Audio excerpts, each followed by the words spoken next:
Welcome back aliens, my name is Navin Reddy and let's continue with this series of Python. And in this video we'll talk about one of my favorite topics, which is called as data types. Now why it's so important? Because we have worked with variables, right, and everything was working. Now when you work on a project, it's very important to understand what type of data you're working with so that you can process that data in that format. Because if you don't process the data in that particular format, you might face errors or maybe bugs, and trust me, bugs are horrifying. So what are the data types we have here? So let me just list those things here. The first one is none, second one is numeric, the third one we have is list, tuple, set, string, range, and map. Or you can call it as dictionary. Now let's start with the first one. The first one is none. Know what it means? Now when you have a variable and if that variable is not assigned with any value, it is none. Normally in other languages we use a keyword as null, but in Python we use none. The second one is numeric type. Now if we talk about numeric, we have multiple types here. In fact, we can go with 4. The first one is int. Then we have float, then we have complex, and we have bool. So when you talk about numeric, it works numbers, right? Example, when I say num is equal to 2.5, now this is float, okay? So float value. Now, how do we know that this is float? In fact, in the last session, we have done that, right? So we can use a type as a function, and in this you can pass num, and you can say it says class float. Again, we'll talk about class later, okay, what class means, but time being, it's a float. Okay, so now I will say another number. I will say num is equal to 5. Of course, we can change the type of variable, right? So now if I assign 5, if I say num, and you can see the class now changed to int. That means the type of this num is int. We also have complex, right? Now what complex means? So if I will say num is equal to, now if you remember mathematics, we used to have this concept of complex numbers, right? Now how do we represent complex numbers? So we used to say a plus bj, or in fact it was I in complex number, but here we have to use j. Now we can replace the value of a with a number. I would say 6 plus maybe 9j. Normally this j is represented by a square root of -1. Okay, now so when I say enter, you can see it is accepting the value, and if I see the type of this num, it's your complex type. So complex basically means you have a number plus or minus a imaginary number. Okay, now this works. So we have int, we have float, and we have complex. So can I convert from a different type? Example, I have a value which is float and I want to convert that into integer. Is it possible? Let's try. So what I will do here is I will take a variable called as a, and the value in a I will assign as 5.6. I have another variable which is b, and I want to assign the int value of a. Can I convert it? Because if I see the type of a, it's float, right? I want to get the type of b as int, and I want to have the value which is 5. So in that case, you will be using an int function in which you will pass a. So this int function will convert your float value or any value into integer format. And that works. Now if I say the type of b, it's int, and the value of b is 5, right? So we can convert that. Can I convert an int value into float? Yes, we can. So let's say we have another variable which is k, and I want to fetch the value of b, but not in the int format. I want in float format. Yes, we can do that. So I can say float, and in this bracket you can pass it and you will get. So if I say k, you can see we got 5.0, and of course the type of it is float. We can check it out later. Can I convert a normal number into complex number? Example, I have a variable and I have b variable. So let me change the value for k, and I will assign the k to 6. Okay, so we got b as 5 and k as 6. Now I want to get a complex number. So I will say c is equal to, how do we get a complex number? It's very simple. Just use a complex function the way we are doing. And then you can pass two variables here, or only one parameter, when that works. If I want to pass two parameters, I can pass b comma k.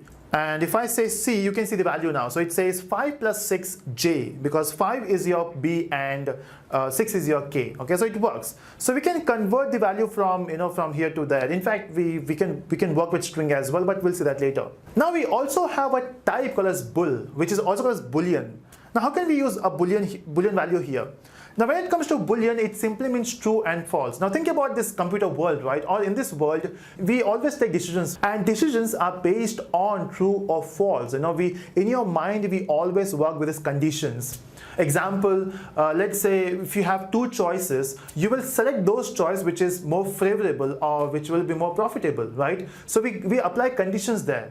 So if that is more profitable, we'll go there. If this is more profitable, we'll go here. Then the same way, we apply a condition and we get true or false. So that true or false comes under Boolean type. Now we have B and K, right? So if I want to check if B is less than K, we can do that. So less than symbol is less than, and if I say enter, you can see we got true. So true here is a Boolean type, right? And you can assign that to a variable as well. So I will say variable type as bool is equal to B less than K. Now you can see in this bool, if I type bool, you can see it is true. And if I say the type of bool is bool itself, because it's a type name as well, right? So I should have used a different name here, right? So that's Boolean for you. In fact, we have true and we have false as well. Example, if I say B is greater than K, and that's not the case, right? B is 5, K is 6, so it should give you false. So we have true and we have false. Again, there are different operators which we can use, less than, greater than. So we have different operators which we'll discuss in the upcoming videos. But here we can use true or false. But then why I'm keeping true and false in numeric? It should be different, right? The thing is, in Python, what we do is we use true as 1 and false as 0. Example, let's say if I want to convert true into a number, you can see I'm converting that into int format, and you can see we got 1. The same thing if I do for false, you can see we got 0. So true is 1 and false is 0.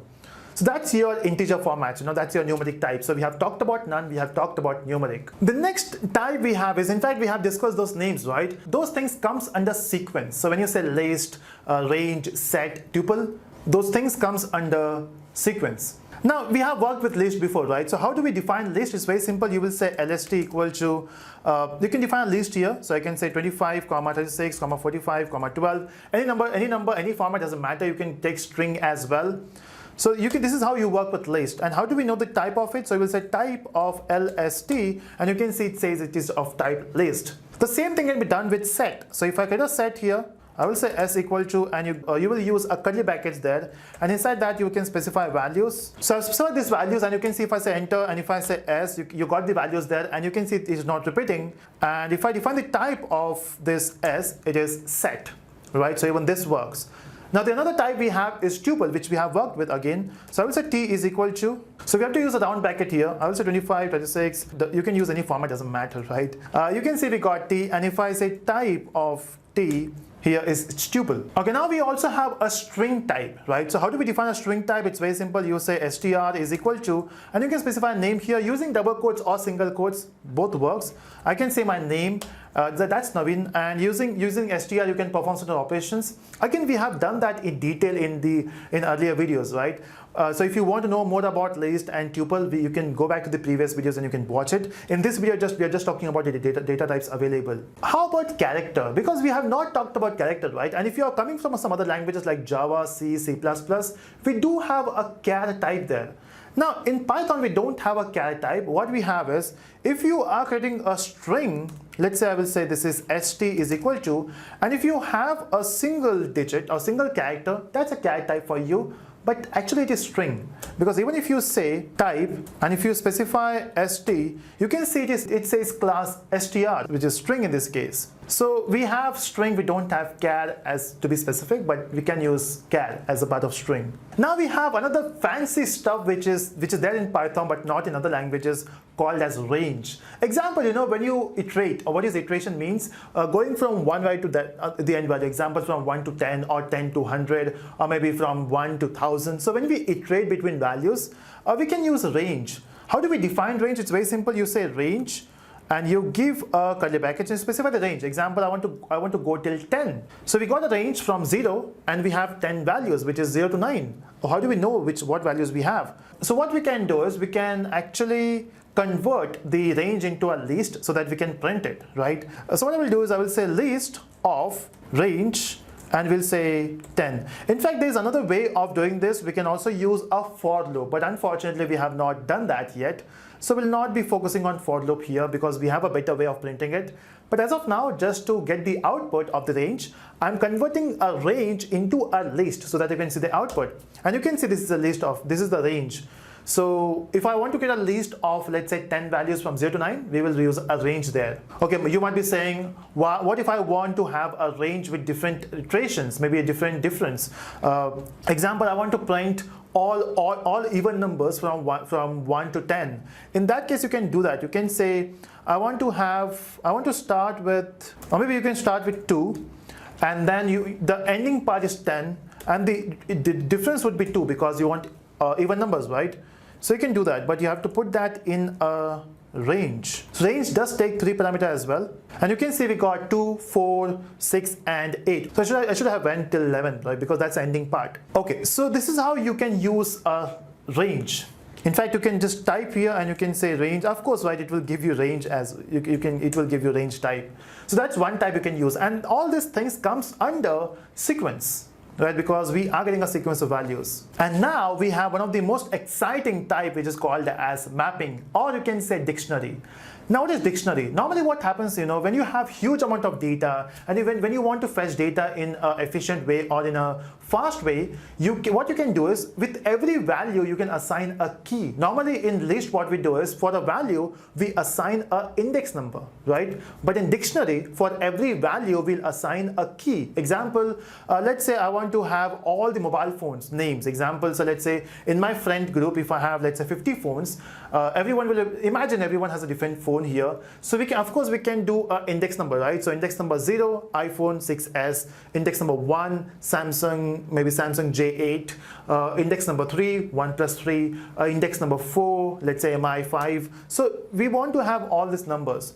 Now instead of having index numbers, we can use a key, which is your name. Example, who has OnePlus 3? Let's say Kiran. Who has iPhone 6s? Let's say Rahul. Who has Samsung? Let's say Navin. So in this case, every mobile phone has a name or a key attached to it. So it will be easier for you to fetch, right? Okay, now it's not just about string, okay? You can also use numbers. You can also use, example, roll numbers. Example, when you go for giving your CET exams or entrance exams, you get a number, right? That's your key. So you can identify each object with a key. How do I do that here? Oh, there's one thing to remember. Key should be unique. So if you have a dictionary, all the keys has to be unique. And values, you can repeat values. Let's try it out. How do we define a dictionary? It's very simple. Let's say D is equal to, you have to use a curly brackets. Now why curly brackets? Because keys should not repeat, and what doesn't repeat? Set, and set uses curly brackets, right? So it makes more sense here. So I will use a key as, let's say, Naveen, and then I will use a value. Let's say Naveen has a phone which is Samsung. We can give another value by giving a comma, and here I will say who has this value. Let's say Rahul. Rahul is using, let's say, iPhone, and then we have one more, let's say Kiran, and Kiran is using OnePlus. Okay, now this is, oh, I made a mistake there. Okay, so I just missed a colon here, right? So that was my bad. If I try to print D, you can see we got the key and a value pair. So in this case, Naveen, Rahul, and Kiran, those are keys. How do I know those are keys? You can say D dot, you can print the keys, and you can see we got these keys. You got Naveen, Rahul, and Kiran, those are keys.